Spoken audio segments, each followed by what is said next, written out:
Get your hands off me! Rebecca's voice echoed through Terminal B as her husband's palm connected with her shoulder, sending her stumbling backward into a row of plastic chairs. The impact sent shockwaves through her 7-month pregnant belly as she clutched the armrest, gasping around them.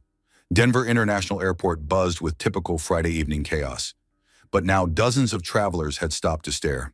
Phone cameras emerged from pockets like weapons, recording the billionaire husband who had just shoved his pregnant wife in full view of the public. Marcus Blackwood straightened his $2,000 suit jacket and glanced around with the casual indifference of a man who owned enough politicians to make problems disappear. His pale blue eyes, the ones that had once charmed Rebecca into believing she was the luckiest woman alive, now held nothing but cold calculation. "You're making a scene," he said quietly, his voice carrying that familiar edge that had trained Rebecca to flinch over the past 3 years of marriage. "Get up!" Rebecca remained seated, one hand protectively covering her belly, where their daughter kicked frantically, as if sensing the tension. The baby had been active all day, and now Rebecca wondered if somehow, even in the womb, her child could feel the danger that surrounded them both. "I said, get up, Rebecca!"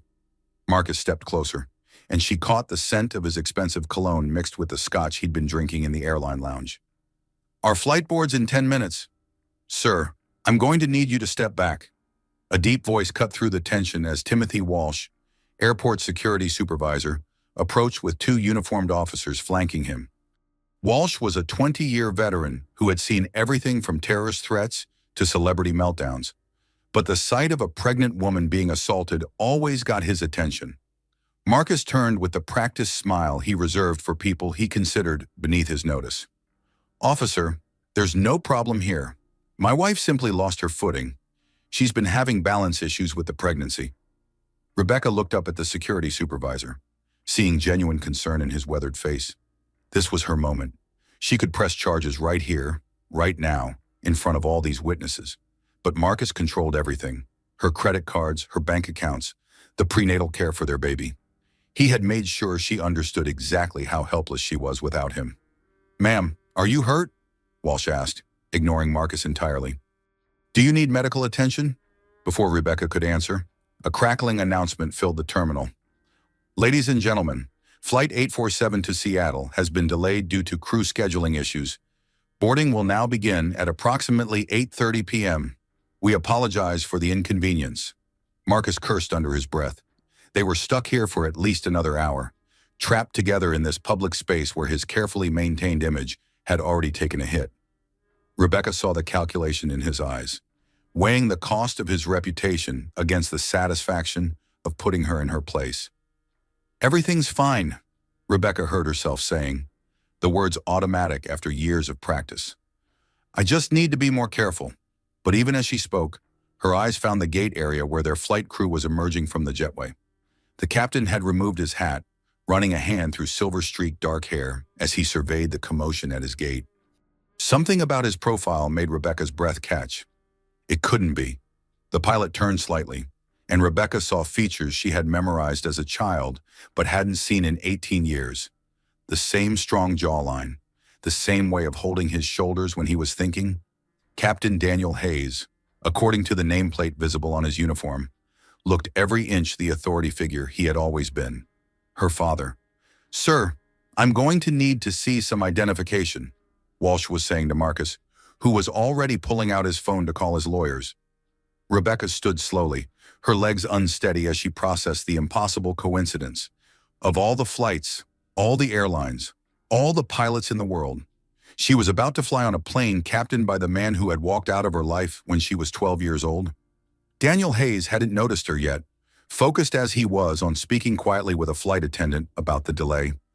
But Rebecca knew it was only a matter of time before their eyes met, and when they did, everything would change. Marcus was arguing with security now, his voice rising as he demanded to speak to their supervisor's supervisor. Other passengers had begun filming the scene, and Rebecca realized that by tomorrow morning, videos of Marcus Blackwood assaulting his pregnant wife would be trending on social media. "Mr. Blackwood," Walsh said, consulting his tablet, "I'm going to need you to calm down, or we'll have to ask you to depart the secure area." "Do you have any idea who I am?" Marcus snapped. I could buy this entire airport and everyone in it. Sir, your wealth doesn't give you the right to assault anyone, including your wife."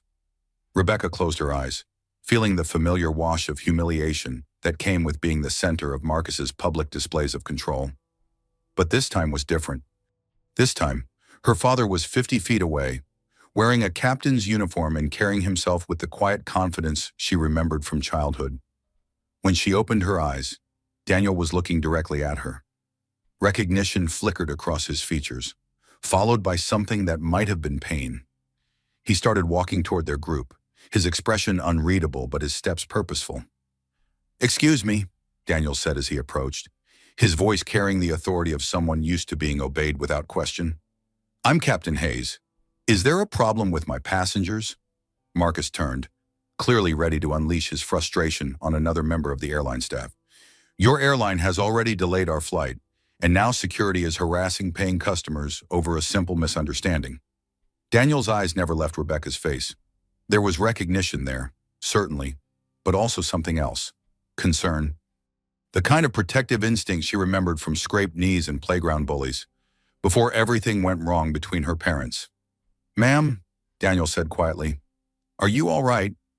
It was the same tone he had used when she was 8 years old and had fallen off her bike, the same gentle authority that had once made her feel like the safest little girl in the world.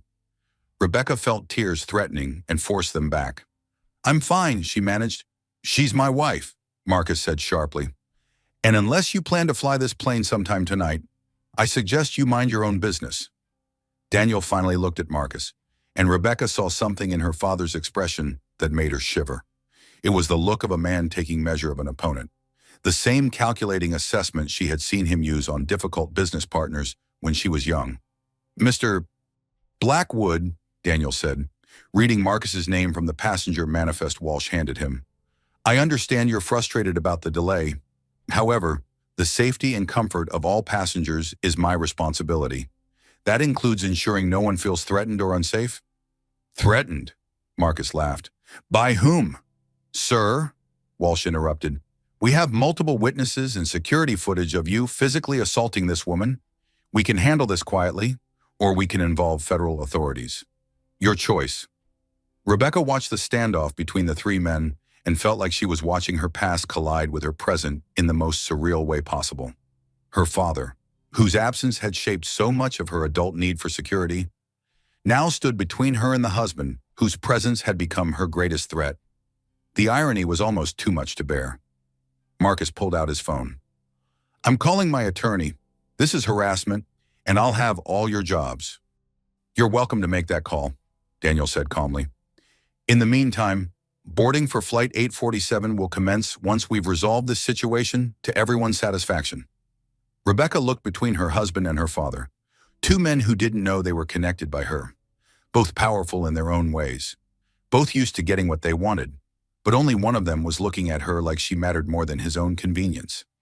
For the first time in 3 years, Rebecca Sterling Blackwood began to wonder if maybe, just maybe, she had other options than the gilded cage Marcus had built around her. The baby kicked again, harder this time, and Rebecca took it as a sign. It was time to stop running from her past and start fighting for her future. Captain Daniel Hayes studied the pregnant woman's face, memories flooding back like a dam breaking. The last time he had seen Rebecca, she was 12 years old, crying in the driveway as he loaded his suitcase into a taxi.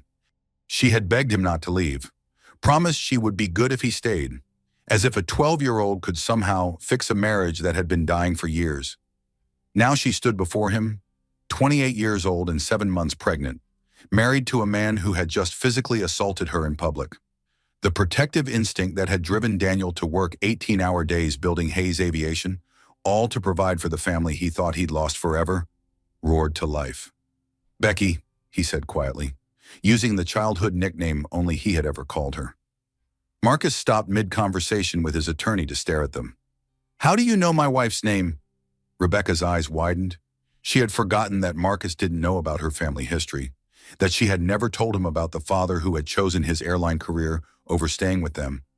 In Marcus's world, people were either useful or disposable, and Rebecca had learned early in their relationship that painful family history fell into the disposable category. "We've met before?" Daniel said carefully, his eyes never leaving Rebecca's face. "A long time ago." "I don't think so," Marcus replied sharply. "Rebecca doesn't associate with airline employees." The casual dismissal in Marcus's voice made Daniel's jaw tighten. 25 years of military service followed by building a $2 billion aviation empire had taught him to recognize disrespect, but more importantly, it had taught him how to respond to it strategically.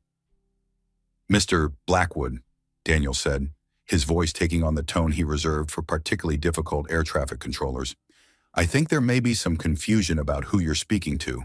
Timothy Walsh checked his tablet again, frowning. "Captain Hayes, according to our records, you're not just crew on this flight." "That's correct," Daniel replied, still watching Rebecca's face for any sign of distress. "I own this airline." The words hung in the air like a challenge. Marcus's expression shifted from arrogance to uncertainty as he processed this information. Rebecca felt the world tilt slightly, the way it had when she was 8 and learned that other kids' fathers didn't pilot their own planes to family vacations. "I'm sorry. What?" Marcus pulled out his phone, fingers flying across the screen. "Hayes Aviation. Daniel Hayes, founder and CEO." His face paled as he read. "Net worth estimated at $2.1 billion. Rebecca watched her husband's mental calculations, seeing the exact moment he realized he had just tried to bully someone with more money and power than he possessed. In Marcus's world, that was the only currency that mattered. "Daddy," Rebecca whispered, the words slipping out before she could stop it. The airport noise seemed to fade around them. Daniel took a step closer, and Rebecca saw that his eyes were the same warm brown she remembered, though now they were lined with years and regret. "Hello, sweetheart," he said softly. "You look beautiful." Marcus's head snapped back and forth between them. "Daddy, what the hell is going on here?" "Rebecca is my daughter," Daniel said, his voice carrying across the gate area with quiet authority. "And from what I just witnessed, she's in need of protection from her husband." The words hit Marcus like a physical blow.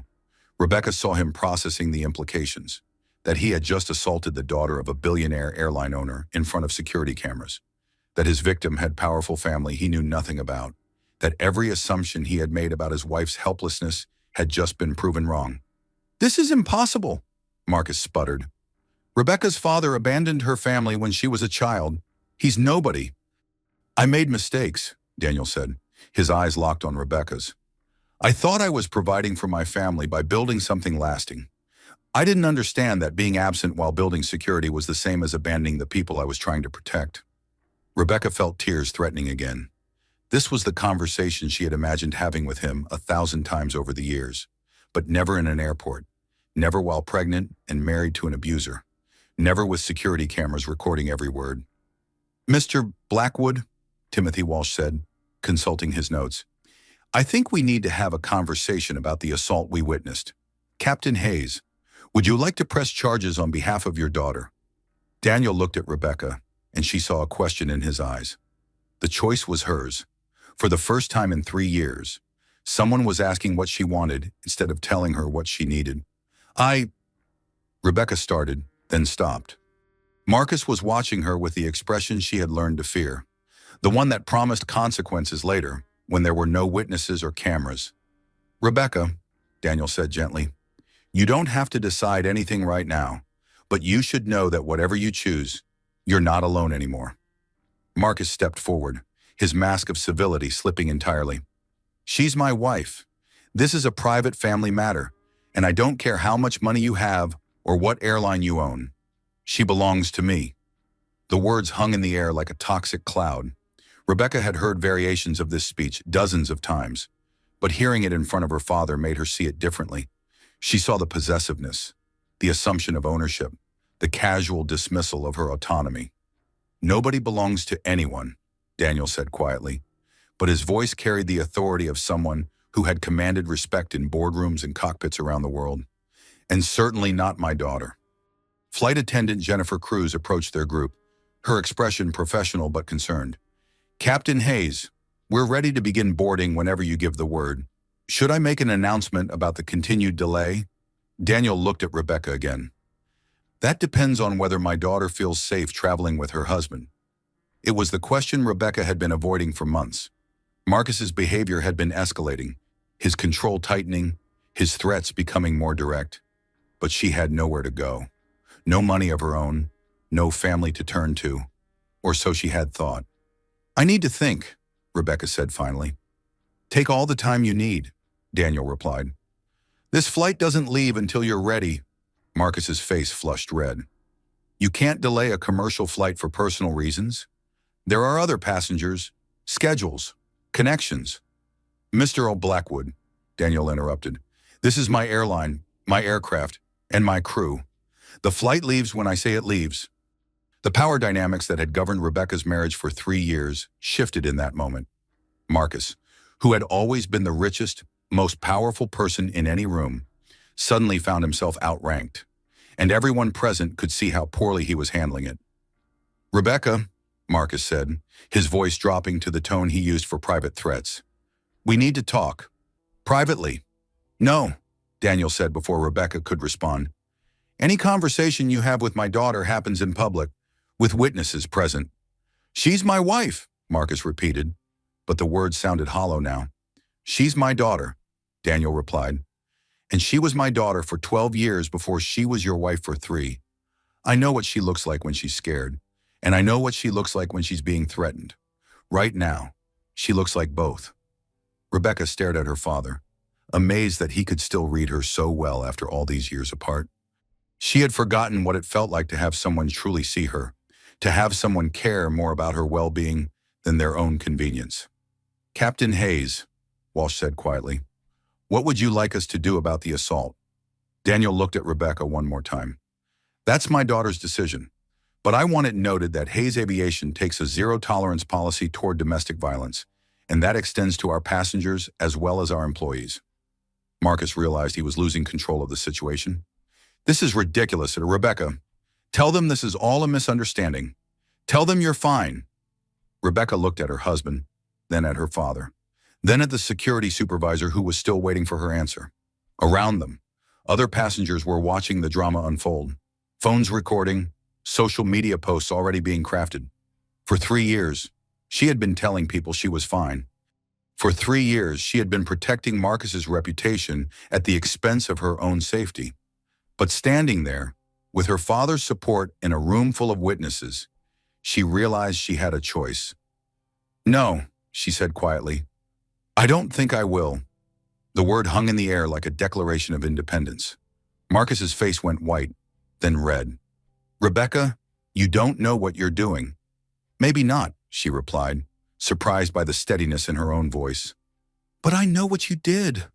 Daniel smiled for the first time since recognizing her, and Rebecca remembered why she had always felt so safe when he was around. The little girl who had begged him not to leave was gone, but the woman she had become was finally ready to stop running from the past and start fighting for her future. Daniel stepped closer to Rebecca, noting the way she unconsciously shifted away from Marcus. 25 years of reading people in high-stakes negotiations had taught him to recognize fear, and his daughter was terrified of her own husband. "Mr. Walsh," Daniel said, turning to the security supervisor, "I'd like to request that you document this incident thoroughly. I suspect this won't be the last time Mr. Blackwood's behavior becomes an issue." Marcus pulled out his phone again, speed dialing his legal team. "Richard, it's Marcus. I need you at Denver International immediately, Gate B12, and bring the full team." "Sir," Walsh said calmly, "calling attorneys won't change what happened here tonight." "Watch me," Marcus snapped, then turned to Rebecca. "You're making the biggest mistake of your life. Without me, you have nothing, no house, no money, no insurance for that baby. You think your deadbeat father is going to take care of you." Daniel felt the familiar surge of protective anger that had driven him to excel at everything he touched. "Mr. Blackwood, you seem to be operating under several misconceptions. Allow me to clarify something." He pulled out his own phone and made a quick call. "Jennifer, it's Daniel. I need you to pull up the passenger manifest for Flight 847 and make some adjustments. Move Rebecca Sterling from seat 23B to 2A. Yes, first class. And Mr. Blackwood can remain in his original seat." Marcus's eyes narrowed. You can't separate us. She's my wife. Actually, I can, Daniel replied, ending his call. This is my aircraft, operated by my crew, under my authority as both pilot and owner. And I don't allow passengers to threaten or intimidate other passengers, regardless of their relationship. Rebecca watched the exchange with growing amazement. She had forgotten what it felt like to have someone protect her without expecting something in return. Marcus had always framed his control as protection, but it had never felt like this, like safety instead of imprisonment. Flight attendant Jennifer Cruz returned with a new boarding pass. Mrs. Sterling, you're all set in first class. Mr. Blackwood, you'll remain in economy as originally assigned. This is discrimination, Marcus said, his voice rising again. You can't treat paying customers differently based on personal relationships. Mr. Blackwood, Daniel said patiently, you physically assaulted another passenger in full view of witnesses and security cameras. The fact that you won't be arrested and banned from flying is more consideration than you deserve. Walsh nodded. Captain Hayes is being generous. We could press federal charges for assault in an airport, which carries serious penalties. Rebecca looked at her boarding pass, surprised to see her maiden name printed there instead of Blackwood. She hadn't used Sterling in 3 years, but somehow seeing it in print felt like reclaiming a piece of herself she had thought was lost forever. How did you know to use Sterling? She asked Daniel quietly. I've kept track of you, he admitted. I know you got your MBA from Northwestern, that you worked for Davidson Marketing before you married, that you won the Emerging Professional Award in 2021. I know you love classical music and that you volunteer at the Children's Hospital when Marcus allows it. The admission hit Rebecca like a physical blow. You've been watching me. I've been hoping, Daniel corrected gently. Hoping for a chance to make things right. Hoping you were happy. Hoping you would forgive me someday. I hired a private investigator, not to intrude in your life, but to make sure you were safe and successful. Marcus overheard this exchange and his expression darkened further. You had her followed. That's stalking. I had her protected, Daniel replied firmly. There's a difference, and given what I just witnessed, it appears my concerns were justified. Rebecca's mind raced as she processed this information. Her father had been watching over her from a distance all these years, even when she thought he had completely forgotten about her existence. It changed everything she thought she knew about her own history. The restraining order you had dismissed last year, Daniel continued quietly, when your neighbor filed it after witnessing Marcus push you down your front steps, my legal team ensured it was handled properly. Even though you chose not to pursue it, Rebecca stared at him. She had never understood why that case had disappeared so quietly, why the neighbor's attorney had suddenly become so competent and well-funded. That was you. I couldn't let you get hurt while I stood by and did nothing, Daniel said. Not again. Marcus was frantically texting his attorneys, his face growing redder by the minute. This is all going to backfire on both of you. Rebecca signed a prenup. She has no access to my accounts, no right to community property, no claim to anything. If she leaves me, she leaves with nothing. Mr. Blackwood, Daniel said with the patience of someone explaining basic concepts to a slow student, I built a $2 billion company from nothing. I think I can manage to provide for my pregnant daughter. The words sent a chill through Marcus that Rebecca could see in his expression. For the first time in their marriage, she was watching her husband realize he might not have the upper hand. Attention passengers, came an announcement over the gate speakers. Flight 847 to Seattle will begin boarding momentarily. First-class passengers and passengers requiring additional time may board now. Daniel looked at Rebecca. You don't have to make any decisions tonight except whether you feel safe traveling. Everything else can wait. Rebecca looked at her boarding pass again, then at Marcus, who was still frantically working his phone, and finally at her father. The man she had spent 18 years resenting for abandoning his family had just demonstrated more concern for her well-being in 30 minutes than her husband had shown in 3 years.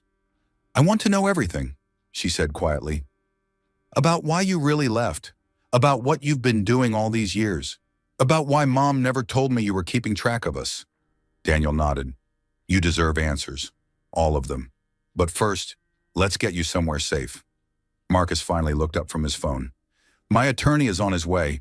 This conversation isn't over. Mr. Blackwood, Walsh said, checking his watch. Your attorney is welcome to meet you at Seattle-Tacoma International Airport. For now, you need to decide if you're boarding this flight or finding alternative transportation. Rebecca made her decision. I'm boarding, she said firmly. In first class, as she walked toward the jetway, Rebecca felt something she hadn't experienced in years, the sensation of choosing her own path instead of being led down someone else's. Behind her, she heard Marcus arguing with security and demanding to speak to Daniel's supervisors. But for the first time in 3 years, Rebecca didn't look back. She was too busy moving forward. The first-class cabin of the Boeing 737 felt like sanctuary.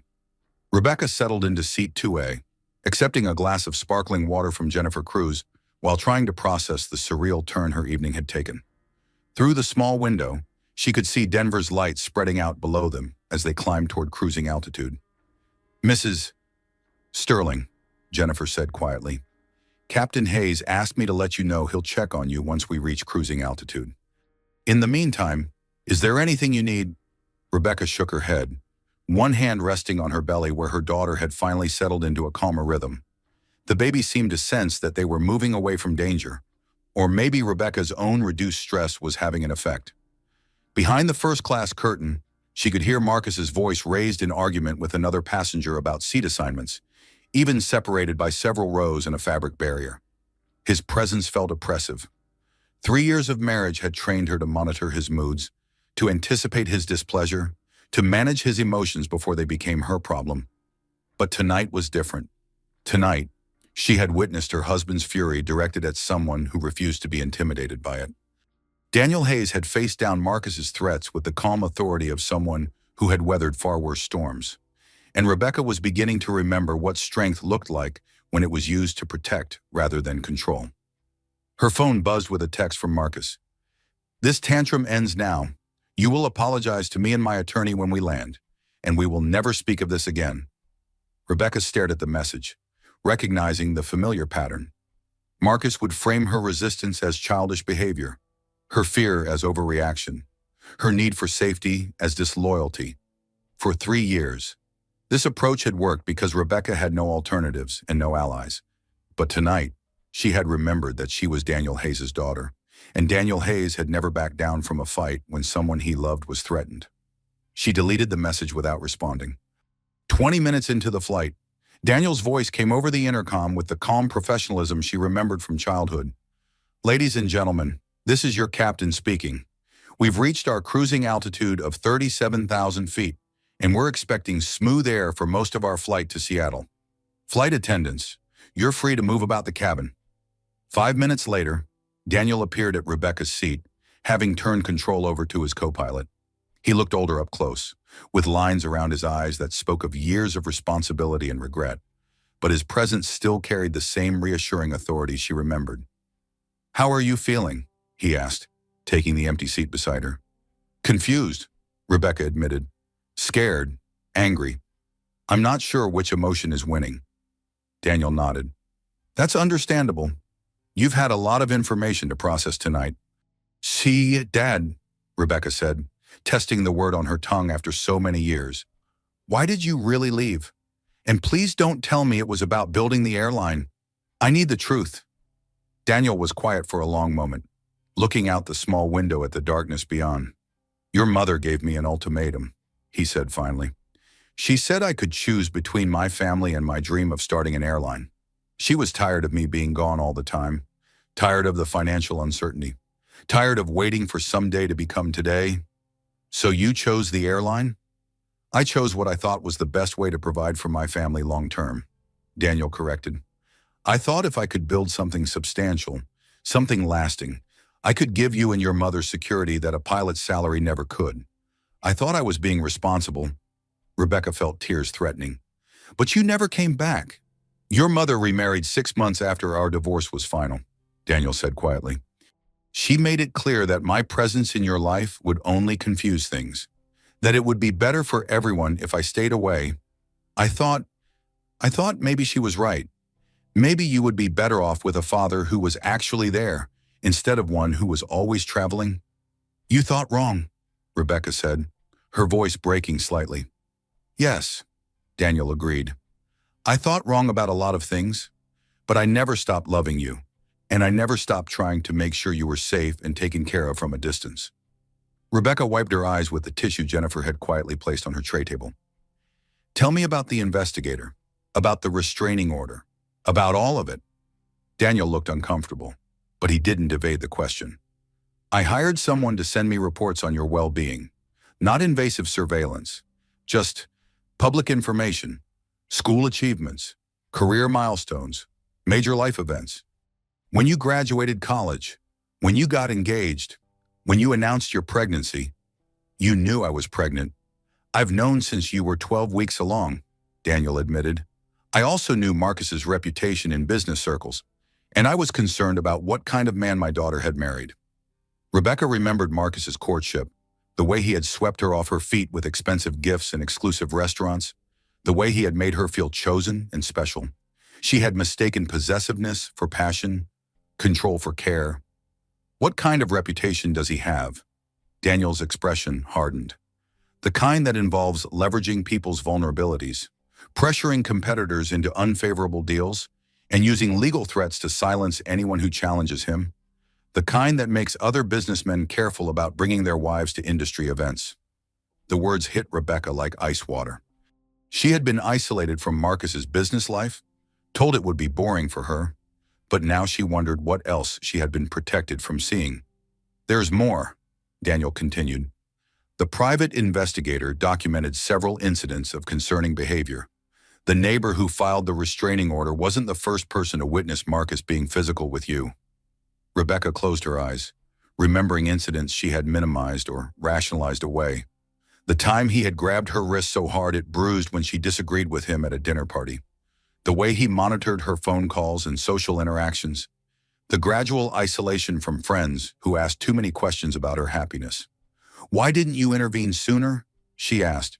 Because I was afraid, Daniel admitted. Afraid that if I inserted myself into your life, Marcus would take it out on you.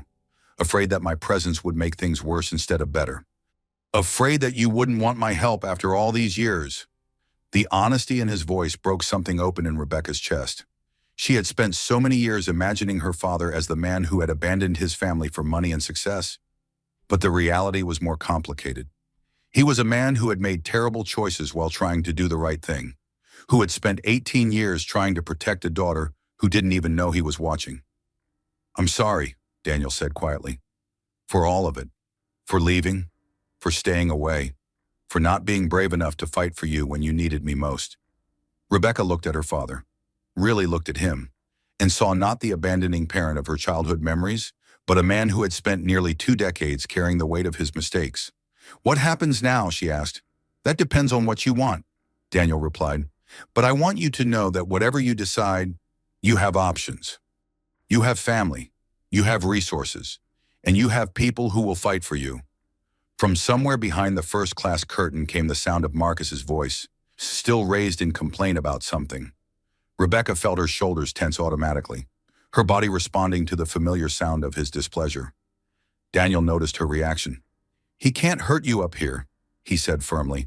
Not on my aircraft, not with my crew, not while I'm responsible for your safety. Rebecca realized that for the first time in 3 years, she actually felt safe, not just physically protected, but genuinely safe in the way that came from being seen and valued and defended by someone who asked nothing in return. The baby kicked, a strong movement that made Rebecca gasp and smile simultaneously. She's active tonight, Rebecca said, placing both hands on her belly. A daughter, Rebecca confirmed. Due in 8 weeks. Daniel's expression softened completely. A granddaughter. The word hung between them, loaded with possibility and hope. Rebecca realized that her daughter would grow up knowing her grandfather, would have the relationship with Daniel that Rebecca had lost. I want her to be safe, Rebecca said quietly. I want her to grow up seeing what healthy relationships look like, what respect looks like, what real love looks like, instead of control disguised as care. Then we'll make sure that's what she sees, Daniel replied. For the first time in years, Rebecca began to believe that her future might be something she could choose rather than something that was chosen for her. The plane flew on through the darkness, carrying them away from one life and toward the possibility of another. Rebecca was dozing fitfully when the first sharp pain cut through her abdomen like a knife. She jerked awake, gasping, her hands instinctively flying to her belly as the sensation peaked and then slowly subsided. "Ma'am, are you all right?" Jennifer Cruz was beside her immediately, having witnessed Rebecca's distress from the galley area. I don't know," Rebecca panted, checking her watch. The pain had lasted almost a full minute, much longer than the Braxton Hicks contractions she had been experiencing for weeks. That felt different. Jennifer pressed the call button that connected directly to the cockpit. "Captain Hayes, we need you in first class. Medical emergency." Within seconds, Daniel was back at Rebecca's seat, his pilot's calm masking what she could see was deep concern. "What's happening?" "Contraction, I think," Rebecca said, another wave of pain beginning to build. "But I'm only 32 weeks. It's too early." Daniel's expression shifted into crisis management mode. "Jennifer, get Dr. Martinez from 14C up here immediately and prepare the medical kit." Rebecca gripped the armrests as the second contraction peaked, this one stronger and longer than the first. Through the haze of pain, she heard Daniel speaking rapidly into his headset, medical terminology and airport codes she couldn't follow. Dr. Elena Martinez, a pediatrician who had introduced herself during boarding, appeared with the flight's medical kit. After a quick examination and series of questions, her expression was grave. "Mrs. Sterling, your blood pressure is dangerously elevated, and these contractions are consistent with preterm labor," she said quietly. "We need to get you to a hospital immediately." Daniel was already back on his headset. "Denver Center, this is Hayes 847 requesting immediate priority handling for medical emergency. We need vectors to the nearest suitable airport for emergency landing." Hayes 847 Denver Center, are you declaring a medical emergency? Affirmative, medical emergency. Passenger in preterm labor at 32 weeks with hypertensive complications. Requesting Denver International for immediate return. From behind the first-class curtain came Marcus's voice, louder now and clearly agitated. "What the hell is going on? Why are we turning around?" Rebecca felt another contraction building and tried to breathe through it, the way her childbirth instructor had taught her. But the combination of pain and stress was overwhelming. She was dimly aware of Daniel coordinating with air traffic control, of Dr. Martinez monitoring her vital signs, of Jennifer clearing the area around her seat. "Rebecca," Marcus's voice was closer now, and she looked up to see him pushing past the flight attendant who was trying to maintain the first-class boundary. "What's wrong? What's happening to my baby?" "Sir, I need you to return to your seat," Dr. Martinez said firmly. "Mrs. Sterling needs calm and quiet right now." "She's my wife," Marcus snapped. "I have a right to be here." "Mr. Blackwood," Daniel said without looking up from his emergency procedures, "return to your seat immediately, or I'll have you restrained for the remainder of this flight." Rebecca watched the familiar confrontation through a haze of pain and medication that Dr. Martinez had administered to try to slow her labor. Even in crisis, Marcus's first instinct was to assert his ownership and control, rather than simply asking what he could do to help. "This is your fault," Marcus said, pointing at Daniel. "She was fine until you started filling her head with ideas about leaving me. The stress of this ridiculous family drama is what's causing this." "Sir," Dr. Martinez interrupted, "elevated stress levels can indeed contribute to preterm labor, which is why I need everyone who isn't helping to stay away from the patient." Rebecca felt tears mixing with sweat as another contraction hit. Through the aircraft's sound system, she could hear Daniel communicating with emergency services on the ground, arranging for paramedics to meet them at the gate, coordinating with the neonatal intensive care unit at Presbyterian St. Joseph Hospital. "Becky," Daniel said during a brief pause in radio communications, "I've contacted Dr. Amanda Foster at Presbyterian. She's your friend from college, isn't she? She's waiting for us." Rebecca looked at him in amazement. Even in crisis, her father had remembered details about her life, had known exactly who to call. Amanda Foster had been Rebecca's roommate and closest friend before Marcus had gradually driven a wedge between them, claiming that Amanda was jealous of Rebecca's success and happiness. "How did you?" Rebecca started, then gasped as another contraction began. "I told you I've been keeping track," Daniel said gently. "Dr. Foster has been hoping to hear from you for a long time." Shakra, Marcus overheard this exchange and his face darkened. "Amanda Foster, you called that woman without consulting me. She's not even Rebecca's doctor. She's the head of high-risk obstetrics at one of the best hospitals in the country," Daniel replied calmly. "And she cares about my daughter. Your daughter is my wife, and medical decisions go through me," Marcus said. Dr. Martinez looked up from checking Rebecca's blood pressure again. "Actually, sir, medical decisions go through the patient unless she's incapacitated. Mrs. Sterling is conscious and capable of making her own choices."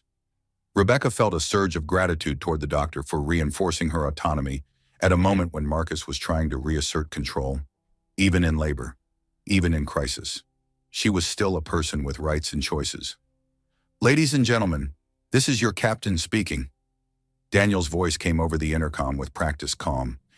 "We're experiencing a medical emergency and will be returning to Denver International Airport. Please remain seated with your seatbelts fastened as we begin our descent. Flight attendants, prepare for emergency landing procedures." Through the small window, Rebecca could see the lights of Denver growing larger as they descended. The contractions were coming closer together now, and Dr. Martinez was looking increasingly concerned about both Rebecca's blood pressure and the baby's heart rate. "Rebecca," Marcus said, his voice taking on the tone he used when he wanted to sound reasonable. "Once we get to the hospital, I'll handle everything. I'll make sure you get the best care, the private room, whatever you need. But we're going to keep this family matter private. Understood?" Rebecca looked at him through a haze of pain and medication, seeing with sudden clarity the man she had married. Even now, with their baby's life potentially at risk, Marcus was thinking about managing the situation, controlling the narrative, maintaining his image. "No," she said quietly. "What?" "I said no," Rebecca repeated, her voice growing stronger despite the pain. "You don't get to handle anything. You don't get to make my medical decisions. You don't get to control who I see or talk to." Marcus's mask slipped entirely. "Rebecca, you're in labor and clearly not thinking straight. Don't say something you'll regret later." "The only thing I regret," Rebecca said, looking directly at him, "is not saying it sooner." The aircraft touched down at Denver International with the gentlest landing Rebecca had ever experienced, Daniel's skill evident even in emergency conditions. Through the windows, she could see ambulances and fire trucks lined up on the taxiway, their lights painting the darkness in urgent colors. As the plane rolled toward the gate, Rebecca felt another contraction beginning and reached out instinctively for support. But it wasn't Marcus's hand she grasped. It was her father's. For the first time in 3 years, Rebecca wasn't facing a crisis alone, and for the first time in 18 years, Daniel wasn't walking away when his daughter needed him most. Presbyterian St. Joseph Hospital's high-risk obstetrics unit was a symphony of controlled urgency. Rebecca lay in a private room, surrounded by monitors tracking both her vital signs and her daughter's, while Dr. Amanda Foster worked with quiet efficiency to stabilize her condition. "The good news," Amanda said, checking the latest test results, "is that we've managed to stop the contractions for now.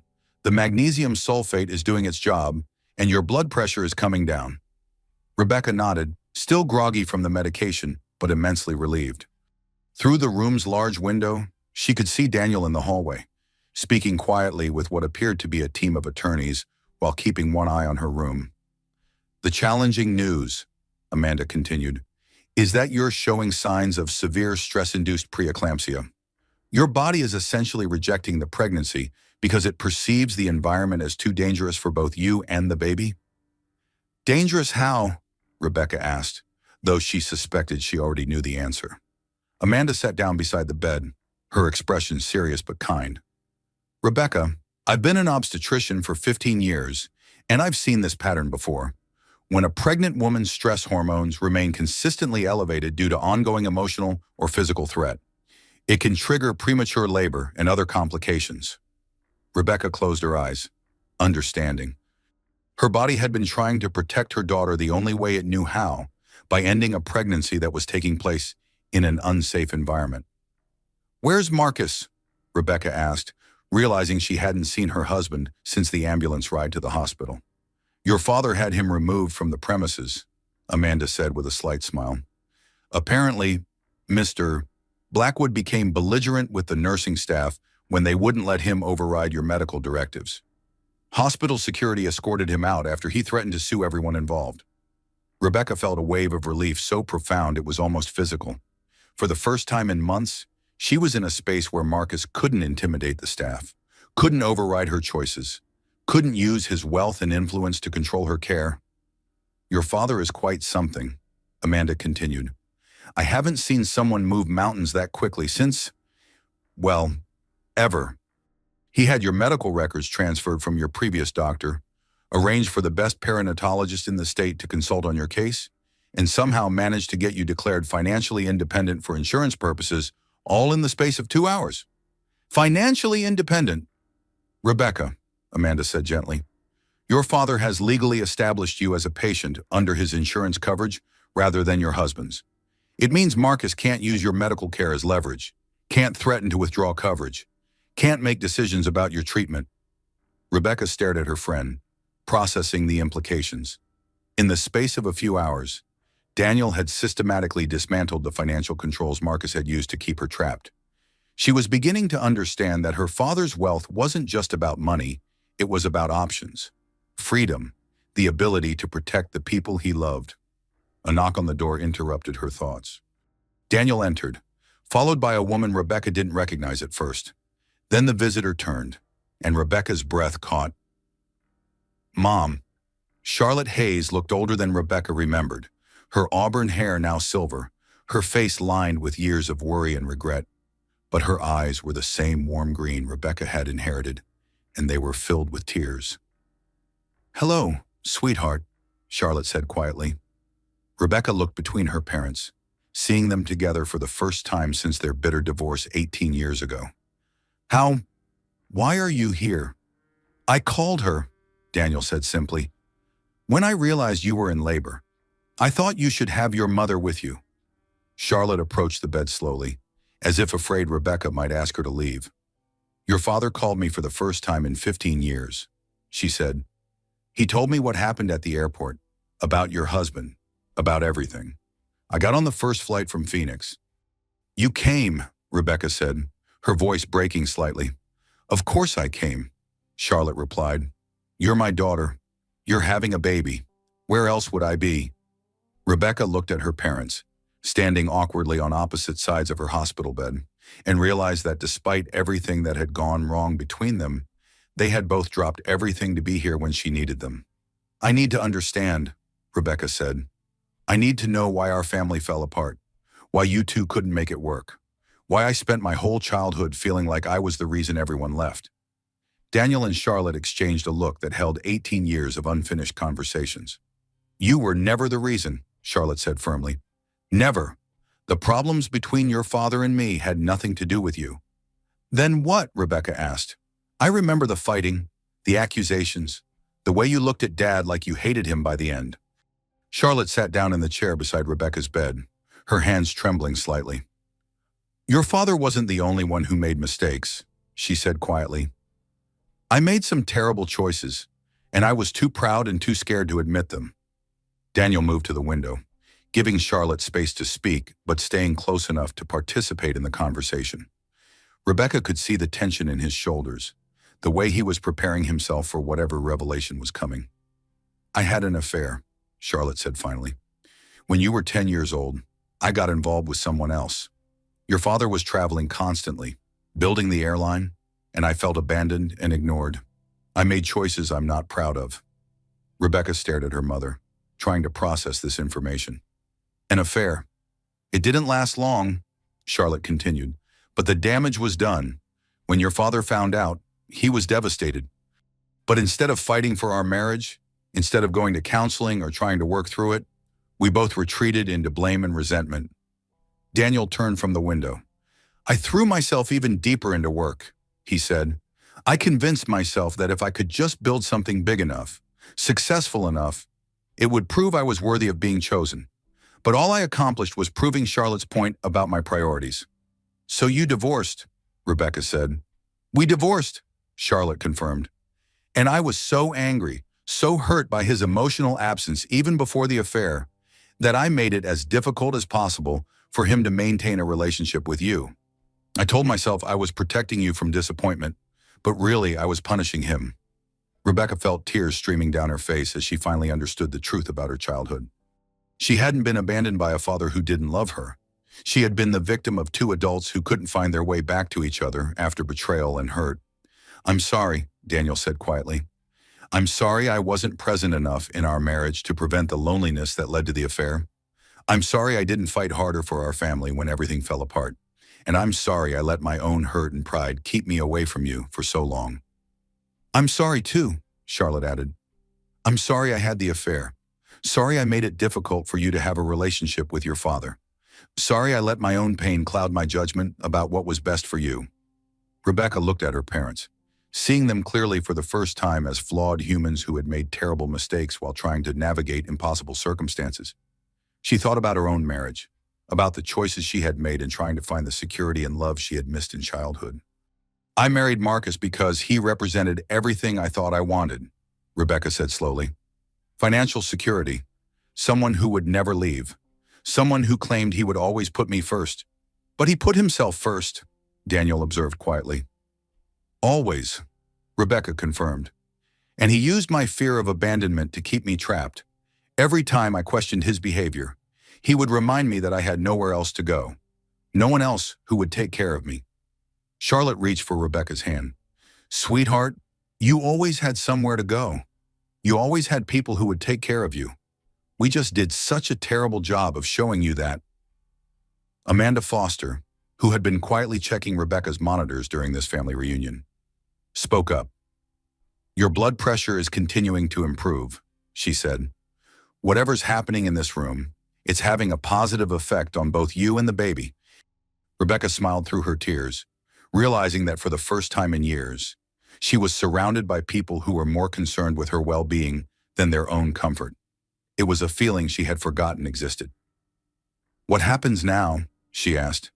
Daniel and Charlotte looked at each other, and Rebecca saw something pass between them that might have been forgiveness, or at least the beginning of understanding.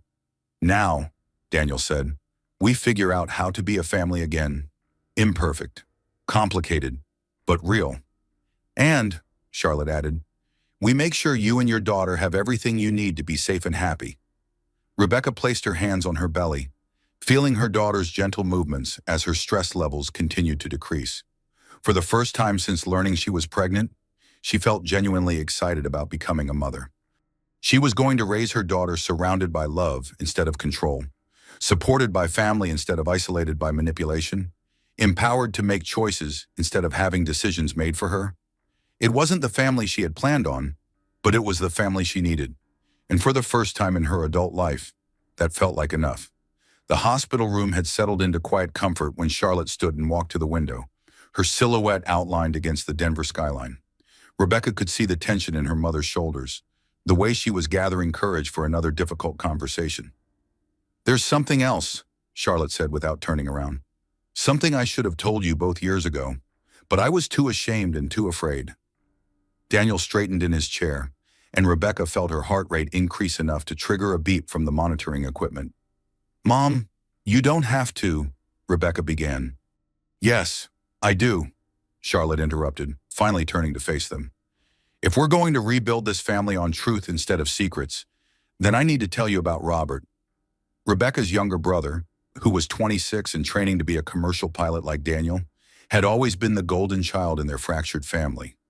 While Rebecca had struggled with feeling abandoned and unloved, Robert had seemed to navigate their parents' divorce with remarkable resilience. "What about Robert?" Daniel asked quietly. Charlotte's hands trembled as she spoke. "The affair I had, it resulted in a pregnancy. Robert isn't your biological son, Daniel." The words hit the room like a physical blow. Rebecca watched her father's face carefully, looking for signs of anger or betrayal, but saw only sadness and something that might have been relief. "I know," Daniel said simply. Both women stared at him in shock. "You know," Charlotte whispered. "I've known since Robert was 3 years old," Daniel confirmed. "He needed a blood transfusion after that car accident. Remember, I found out then that he couldn't be my biological child?" Rebecca felt the world shift around her again. Then why? Why did you never say anything? Daniel was quiet for a long moment, choosing his words carefully. Because Robert was my son in every way that mattered. I had raised him from birth, loved him, been the only father he had ever known. Learning about his biological parentage didn't change that. But you divorced Mom anyway, Rebecca pointed out. I divorced your mother because our marriage was broken beyond repair, Daniel said. Not because of Robert's parentage, but because we had lost the ability to trust and communicate with each other. The affair was a symptom, not the cause. Charlotte sank into her chair, tears streaming down her face. You knew, and you never used it against me. Even during the custody battles, even when I was making it difficult for you to see the children, you never threatened to reveal the truth about Robert. I considered it, Daniel admitted. In my angriest moments, I thought about exposing the secret, about demanding paternity tests, about using it as leverage. But Robert didn't deserve to be hurt by adult mistakes, and neither did Rebecca. Rebecca looked at her father with new understanding. Even in the midst of his own pain and betrayal, he had protected both of his children from knowledge that could have shattered their sense of identity and belonging. Does Robert know? Rebecca asked. No, Charlotte said. His biological father moved to Europe before Robert was born and has never been part of his life. As far as Robert knows, Daniel is his father. Because I am his father, Daniel said firmly. Biology doesn't determine family. Love and commitment do.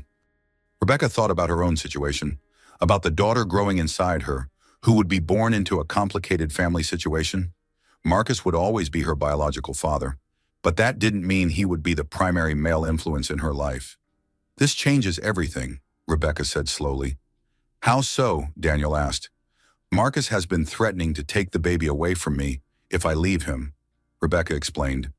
He says he has more resources for a custody battle, that courts favor fathers with money and stability. But if I have family support, if I have resources of my own. You do, Daniel said immediately. Both financial and emotional. Marcus can't use poverty or isolation as weapons against you. Charlotte reached for Rebecca's hand again. Sweetheart, I know I made terrible mistakes when you were growing up. I know I let my own pain cloud my judgment about what was best for you. But I won't make those mistakes again. If you need me, I'm here. Rebecca squeezed her mother's hand, feeling forgiveness and understanding replacing years of resentment. I need both of you, she admitted. I need to know that my daughter will grow up surrounded by people who love her unconditionally, who will protect her, who will show her what healthy relationships look like. She will, Daniel promised, but first we need to make sure you're both safe from Marcus. I've had my legal team preparing divorce papers and custody documentation since you signed those first documents at the hospital. Rebecca's eyes widened. You've been planning this for hours. I've been planning this for months, Daniel corrected. Ever since my investigator documented the escalating pattern of abuse, I was waiting for the right moment, waiting for you to be ready, but tonight's events accelerated the timeline. A knock on the door interrupted their conversation. Dr. Foster entered with a tablet full of test results and a cautiously optimistic expression. Rebecca, your blood pressure has stabilized completely, and the baby's heart rate is strong and steady. Amanda reported, whatever changes you've made in the last few hours are having a remarkably positive effect on your health. It's called hope, Rebecca said, looking around the room at her parents. For the first time in years, I have hope, Amanda smiled. Hope is powerful medicine, but I want to keep you here for observation for at least another 24 hours. Preeclampsia can return quickly, and we want to make sure both you and the baby remain stable. That's fine, Rebecca said. I'm not ready to leave this room anyway. It feels like the first safe space I've had in years. As Amanda left to check on other patients, Charlotte stood and stretched. I should call Robert, she said. He deserves to know what's happening with his sister. And his niece, Daniel added. He's going to be an uncle. Sarah. Rebecca watched her parents coordinate plans with the easy familiarity of people who had once been partners, and she realized that despite everything that had gone wrong between them, they still cared about each other. Maybe not romantically, but as the parents of children they both loved, as people who had shared significant portions of their lives. Are you two going to be okay? Rebecca asked. Working together, I mean, Daniel and Charlotte looked at each other, and Rebecca saw a silent conversation pass between them. We're different people than we were 18 years ago, Charlotte said finally. We've both made mistakes. We've both learned from them, and we both want what's best for our children and grandchildren.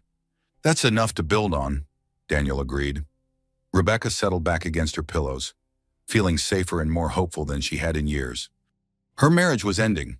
Her life was changing dramatically, and she was about to become a single mother with a newborn daughter, but she wasn't facing any of it alone. For the first time since she was 12 years old, Rebecca had her family back. Complicated, imperfect, but real and loving and committed to protecting each other. It was more than enough. It was everything. Rebecca woke the next morning to the sound of raised voices in the hospital corridor. Through her partially open door, she could see Marcus gesturing emphatically at a woman in an expensive business suit while Dr. Foster and a security guard watched from nearby. That's Eleanor Blackwood, Rebecca said quietly to Daniel, who had spent the night in the reclining chair beside her bed. Marcus's mother and his attorney? Daniel's expression hardened as he studied the older woman through the doorway. Eleanor Blackwood was known in business circles as someone who considered ethics a luxury her family couldn't afford. She had built the Blackwood fortune on leveraged buyouts and strategic bankruptcies that left thousands unemployed while enriching a select few. Mrs. Sterling, Eleanor called out, having spotted Rebecca through the open door. I need to speak with you immediately about this ridiculous situation. Before Rebecca could respond, Daniel stood and walked to the doorway, effectively blocking Eleanor's access to the room. Mrs. Blackwood, visiting hours begin at 9 a.m., and all visitors must be approved by the patient. I'm not a visitor, Eleanor snapped. I'm Rebecca's mother-in-law, and I'm here to discuss a serious family matter that affects my son's interests.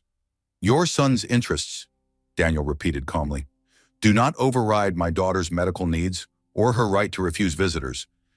Eleanor studied Daniel with the calculating gaze of someone used to identifying and exploiting weaknesses. You're the pilot from yesterday, the one who caused this entire mess by interfering in a private family matter. I'm Rebecca's father, Daniel corrected, and the owner of the airline your son uses for business travel. I believe his company has a corporate account with us worth approximately $2 million annually. The threat was subtle but clear. Eleanor's expression shifted slightly as she processed the implications of alienating someone who controlled Marcus's preferred method of transportation. Mr. Hayes, Eleanor said, switching to a more diplomatic tone, surely we can resolve this situation like reasonable adults? Marcus made a mistake yesterday, but he's willing to make amends. He's prepared to be very generous in addressing Rebecca's concerns. Rebecca struggled to sit up straighter, her monitors beeping softly as her heart rate increased. I can hear you talking about me like I'm not here, she called out, and I can speak for myself. Eleanor pushed past Daniel into the room, ignoring his protests. Rebecca, darling, you look terrible. This is exactly why you need to come home where you can receive proper care. Marcus has arranged for a private medical team to monitor your pregnancy. Mrs. Blackwood, Dr. Foster said firmly, following Eleanor into the room. Mrs. Sterling is under my care, and her current treatment plan is working well. Moving her would be inadvisable. Eleanor dismissed the doctor with a wave. Rebecca, be practical. You're about to have a baby. You need stability, security, a proper home. Marcus is prepared to put yesterday's unfortunate incident behind him if you're willing to be reasonable. Reasonable? Rebecca felt anger building in her chest, stronger than the fear that usually accompanied interactions with Marcus's family. He physically assaulted me in public, in front of hundreds of witnesses. He barely touched you, Eleanor replied dismissively. And you provoked him with this dramatic nonsense about leaving. Men get frustrated when their wives create scenes. Rebecca, surely you understand that. Daniel stepped fully into the room, his presence shifting the entire dynamic. Mrs. Blackwood, you have 30 seconds to explain why you think domestic violence is acceptable before I have security remove you from this hospital. Eleanor's mask of civility finally slipped completely. Because she belongs to my son, she said coldly. They're married. She signed a prenuptial agreement.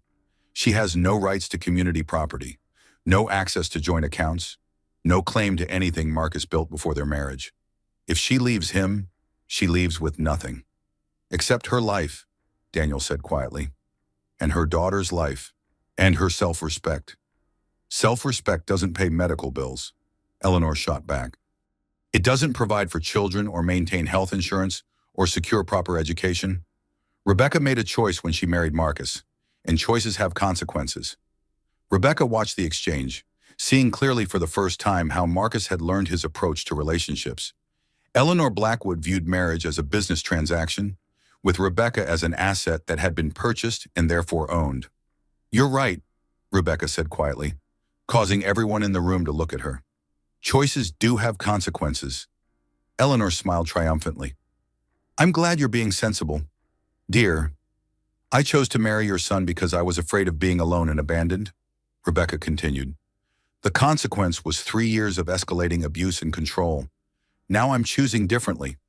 "Rebecca," Eleanor said, her voice taking on a warning tone, "don't make decisions you'll regret. Without Marcus, you're a single mother with no resources, no support, no future. He's willing to forgive your dramatic behavior, but his patience isn't unlimited. She has resources," Daniel said calmly. "She has support, and she has a future that doesn't depend on tolerating abuse." Eleanor turned on him with venom. "Stay out of this. You abandoned your family once already. What makes you think you can waltz back in and play hero now?" The words were designed to wound, to make Daniel question his right to protect his daughter.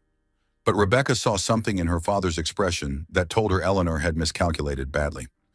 "Mrs. Blackwood," Daniel said with the quiet authority of someone who had commanded respect in boardrooms and cockpits around the world. "I made mistakes 18 years ago. I'm not making them again." He pulled out his phone and showed Eleanor the screen. "This is a restraining order that was filed this morning, prohibiting your son from coming within 500 feet of Rebecca or contacting her in any way. This is documentation of assets I've transferred to her name, ensuring she has independent financial resources.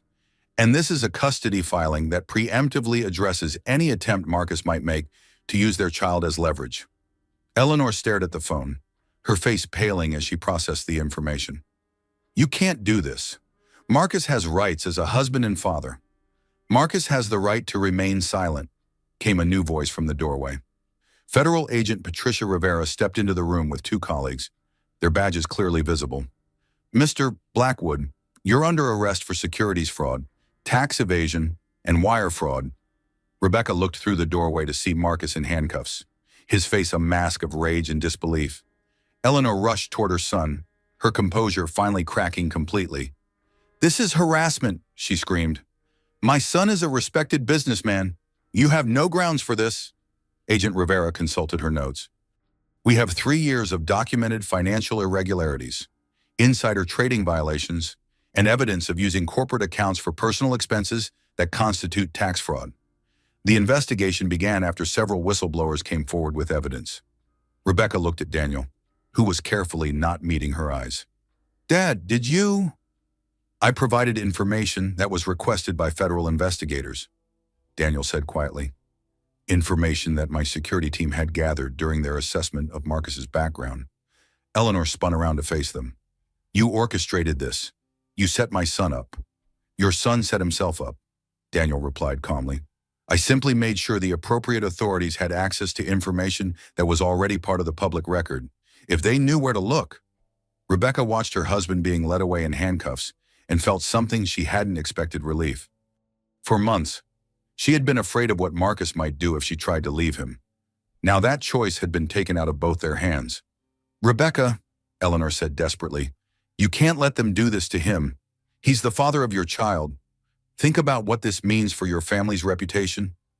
Rebecca looked at Marcus's mother and saw a woman who had spent her entire life enabling and protecting a man who used power to hurt others. She thought about her daughter, about the kind of family she wanted to raise her in, about the example she wanted to set. "Mrs. Blackwood," Rebecca said clearly, "I am thinking about my family, and you're not part of it." Eleanor's face twisted with rage. "You'll regret this. All of you.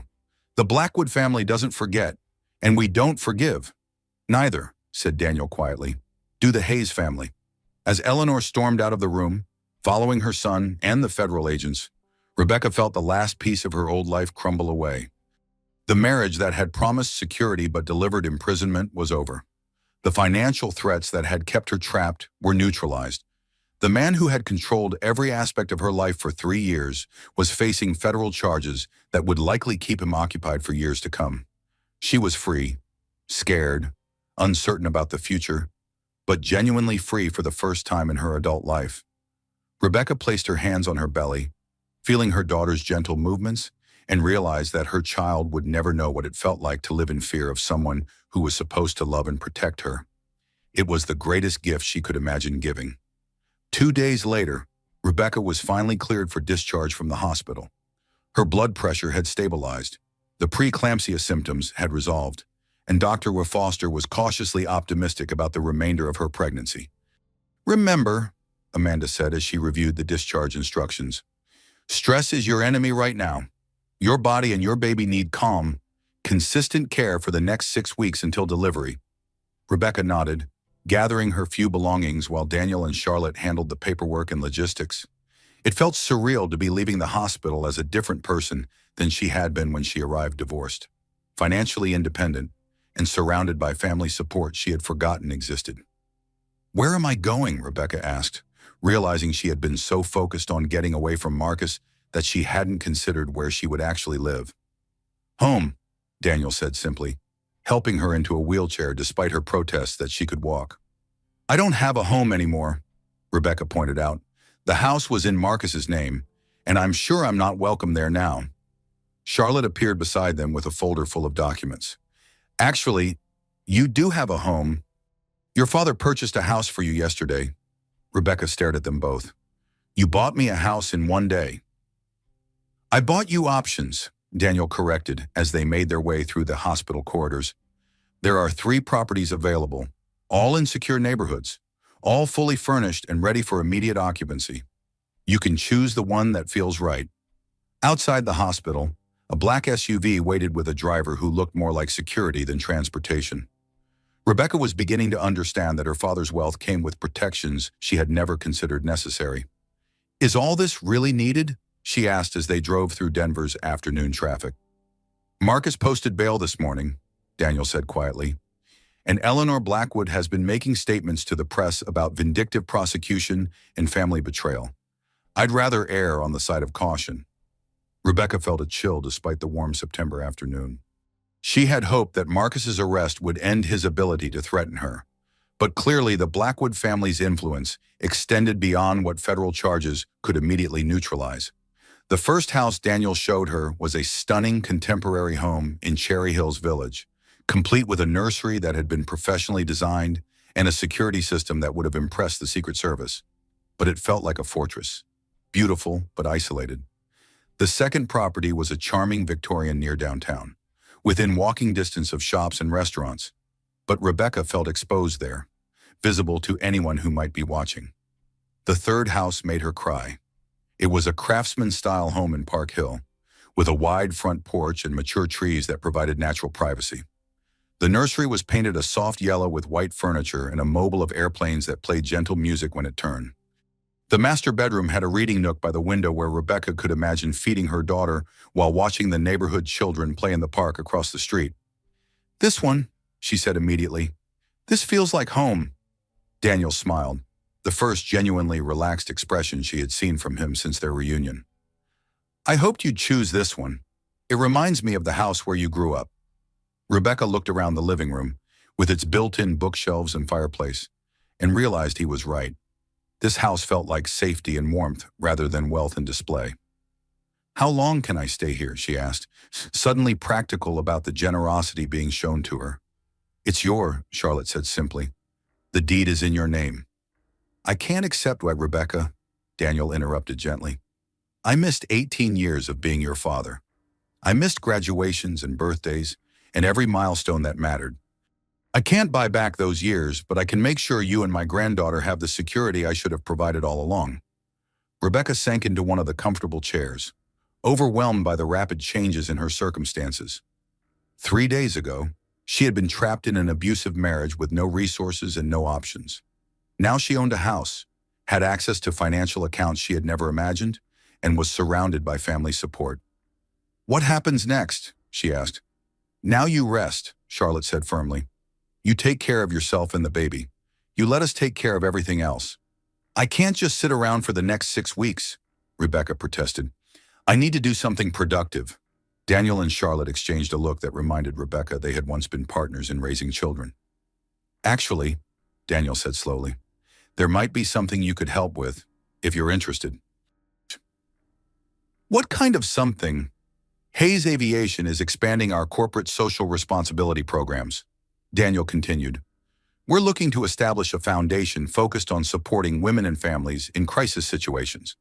Given your background in marketing and your recent experiences, you might be uniquely qualified to help develop the program." Rebecca looked at her father with interest. "What kind of support? Emergency housing, legal assistance, financial counseling, job training, comprehensive support for women trying to leave dangerous situations," Daniel explained. "I've been wanting to do something like this for years, but I never had someone with the right combination of professional skills and personal understanding to lead it." Charlotte nodded approvingly. "It would give you purpose while you're recovering, and it would help other women who are facing what you just went through." Rebecca felt a spark of excitement, the first genuine enthusiasm she had experienced in months. "I could design the marketing strategy, develop partnerships with existing organizations, create awareness campaigns. All from home, on your own schedule, with full support staff," Daniel added quickly. "Nothing that would create stress or interfere with your recovery." Rebecca stood and walked to the window, looking out at the quiet neighborhood street. She could imagine herself here, working on something meaningful, raising her daughter in a place that felt safe and welcoming. "There's something else," Charlotte said hesitantly. "Robert is flying in tomorrow. He wants to see you, to meet his niece when she arrives, to be part of whatever family we're building here." Rebecca smiled, thinking of her younger brother who had always been the family peacemaker. "He doesn't know, does he, about Marcus, about any of this? He knows you're getting divorced and that there were safety concerns," Daniel said, "but he doesn't know the details. That's your story to tell. If and when you're ready." A soft chime indicated someone at the front door. Daniel checked his phone and frowned slightly. "That's my security team. They weren't expecting any visitors." Rebecca felt her stomach clench with familiar anxiety. "Is it Marcus?" "No," Daniel said, checking the security system on his phone. "He's still in federal custody, but there's a woman at the door who says she's a friend of yours. Jennifer Cruz." Rebecca's face lit up with the first genuine smile she had felt in days. "She's the flight attendant from your plane. She witnessed everything at the airport." Daniel nodded to his security team through the intercom, and moments later Jennifer appeared at the door with a small bouquet of flowers and a concerned expression. "I hope it's okay that I came by," Jennifer said. "I've been worried about you since the emergency landing. The crew has been asking about you." Rebecca hugged her gratefully. "I'm so glad you're here. Come in, please." As Jennifer settled into the living room, Rebecca realized she was experiencing something she hadn't felt in years: friendship without obligation, concern without control, support without strings attached. "How are you feeling?" Jennifer asked. "Really and scared," Rebecca admitted. "Hopeful, grateful, confused, sometimes all at the same time." Jennifer nodded knowingly. "I've seen this before. Unfortunately, women trapped by men who use money and intimidation to maintain control. It takes tremendous courage to break free." "I'm not sure I broke free," Rebecca said. "I think I was rescued." "No," Daniel said quietly from where he was standing by the fireplace. "You chose to accept help when it was offered. That's not the same as being rescued. That's choosing to save yourself." Rebecca considered this, thinking about the moment at the airport when she had refused to minimize Marcus's behavior, when she had chosen truth over safety. Maybe her father was right. Maybe she had been braver than she realized. "What happens with the legal stuff?" Jennifer asked. "With your husband. Marcus is facing federal charges that will likely keep him in prison for several years." Charlotte explained. "The divorce will be finalized while he's incarcerated, and custody arrangements have been structured to protect both Rebecca and the baby. He can't just disappear from his daughter's life entirely," Rebecca said, feeling the complexity of the situation. "Whatever else he is, He's still her biological father.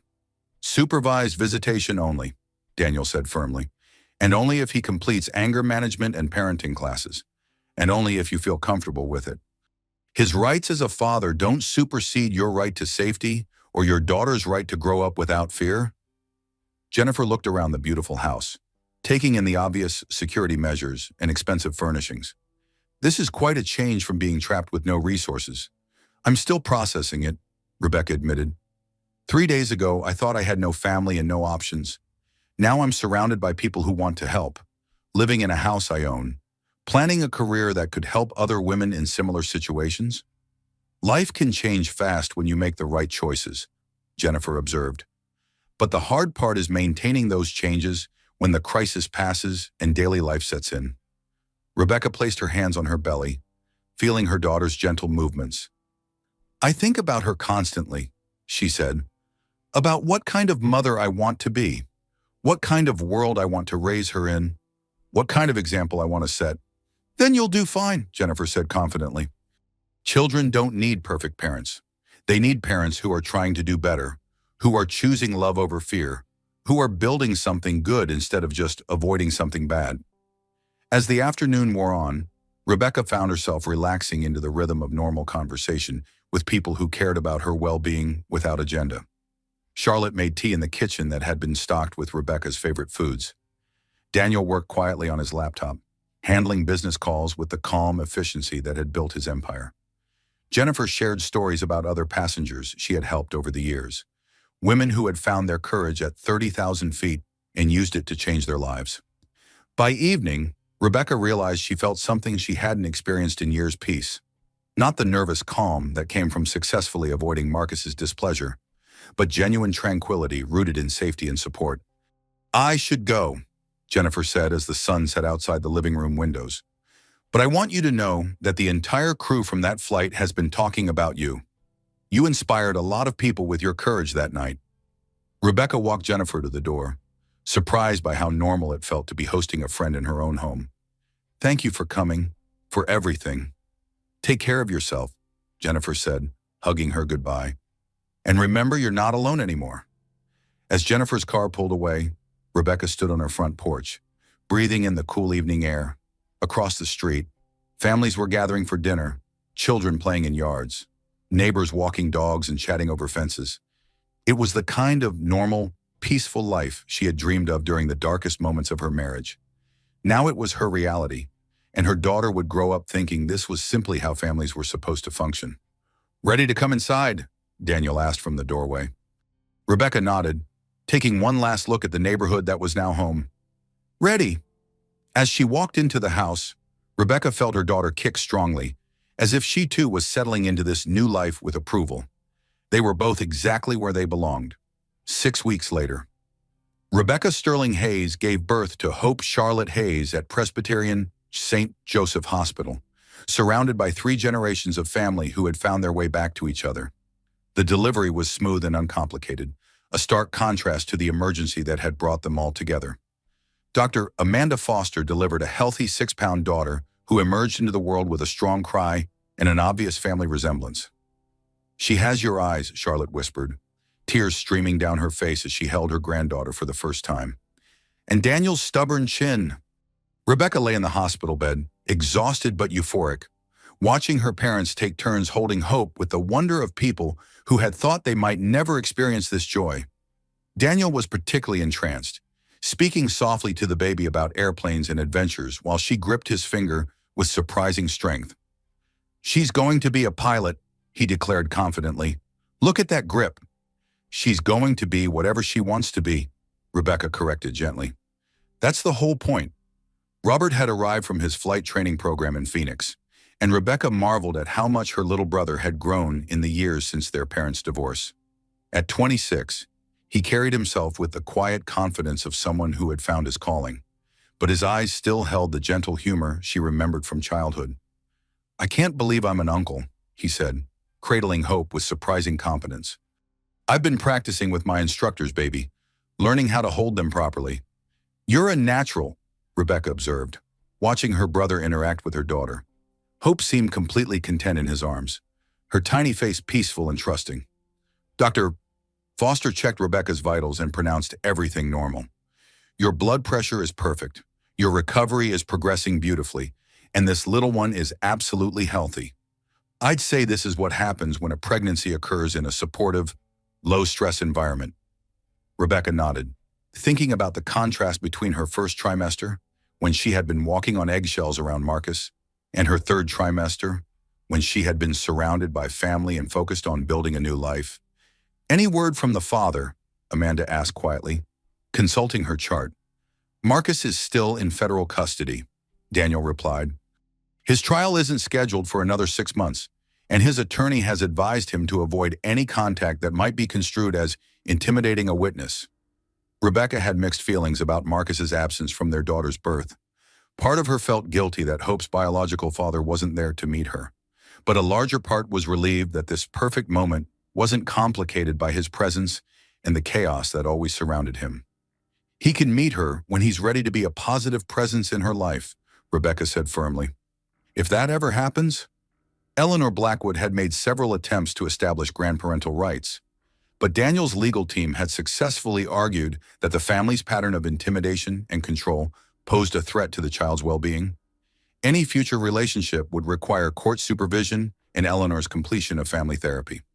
"Some people don't deserve access to children," Charlotte said firmly, clearly thinking about the same issue. "Love isn't automatic just because you share DNA." Rebecca looked around the hospital room at the family that had reformed itself around love and commitment rather than obligation and genetics. Daniel wasn't Robert's biological father, but he was the only father Robert had ever known. Charlotte had made terrible mistakes in their marriage, but she had worked to earn forgiveness and rebuild trust. Rebecca herself was a single mother who would be raising her daughter with the support of people who chose to be family. "Speaking of family," Daniel said, settling into the chair beside Rebecca's bed, "I have something for you." He handed her an envelope with Hayes Aviation letterhead, and Rebecca opened it to find official documentation, making her the Director of Community Outreach and Women's Services for the Hayes Foundation. "It's a real job," Daniel explained, "with a real salary and real responsibilities.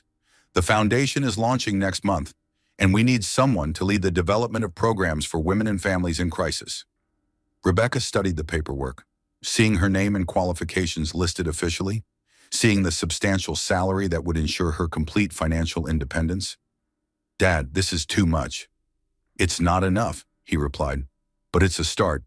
You'll work from home initially, with a full support staff and flexible hours that accommodate Hope's schedule. As she gets older and you're ready for more responsibility, the role can grow with you." "What about qualifications experience? I haven't worked in almost 3 years." Charlotte laughed softly.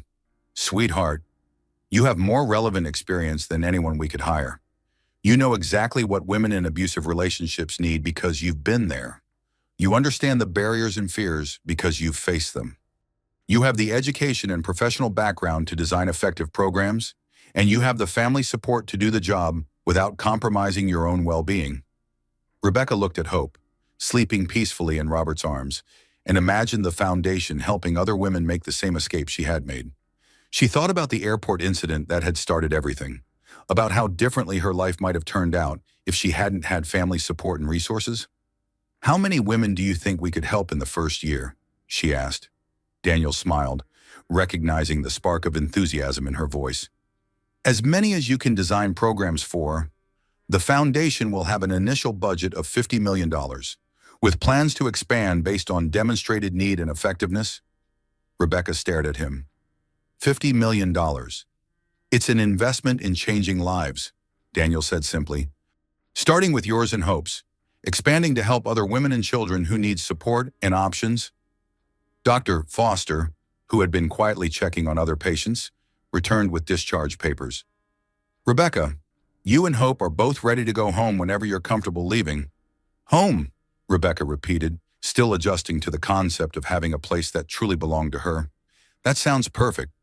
As they prepared to leave the hospital, Rebecca reflected on the journey that had brought them to this moment. 3 months ago, she had been trapped in an abusive marriage with no apparent options for escape. Now she was a single mother with a newborn daughter, surrounded by family support, financially independent, and embarking on a career that could help other women find their own paths to freedom. The transformation seemed impossible. But it had happened one choice at a time, choosing to stop minimizing Marcus's behavior, choosing to accept help when it was offered, choosing to rebuild relationships with family members she had thought were lost forever, choosing to believe that she deserved better than she had been accepting. "Ready to take Hope home?" Daniel asked, helping Rebecca into the wheelchair that hospital policy required. "More than ready," Rebecca replied, settling Hope in her arms for the ride to the car. As they made their way through the hospital corridors, Rebecca noticed other families in various stages of crisis and celebration. A young mother in labor being wheeled toward delivery, an elderly man visiting his wife in intensive care, a teenager with a broken leg surrounded by concerned relatives. Life was complicated and difficult and sometimes dangerous, but it was also full of people who chose to show up for each other when it mattered most. Rebecca had learned that family wasn't about perfection or proximity. It was about people who chose to love and support each other through good decisions and terrible mistakes, through crises and celebrations, through the long work of building something better than what they had inherited. As they settled into Daniel's car for the drive home, Hope sleeping peacefully in her car seat, Rebecca realized she was no longer afraid of the future. She had resources and support and people who would help her navigate whatever challenges lay ahead. Most importantly, she had learned that she was stronger and braver than she had ever imagined. Strong enough to leave a marriage that was slowly destroying her. Brave enough to accept help from family members she had thought were lost forever. Wise enough to choose love over fear, again and again, until she got it right. Hope Charlotte Hayes would grow up knowing she was wanted and loved and protected by people who had learned the hard way that family was something you built with intention and maintained with commitment. She would grow up understanding that strength wasn't about controlling others, but about having the courage to make difficult choices in service of what was right. And she would grow up knowing that no matter what challenges she faced in life, she would never have to face them alone. As they pulled into the driveway of the house Rebecca now called home, she realized that this was what happy endings actually looked like. Not perfect people in perfect circumstances, but imperfect people who had learned to choose love over pride, forgiveness over resentment, hope over fear. Rebecca Sterling Hayes was exactly where she belonged, surrounded by the family she had helped to rebuild and holding the daughter who represented their shared future. She had finally learned how to fly.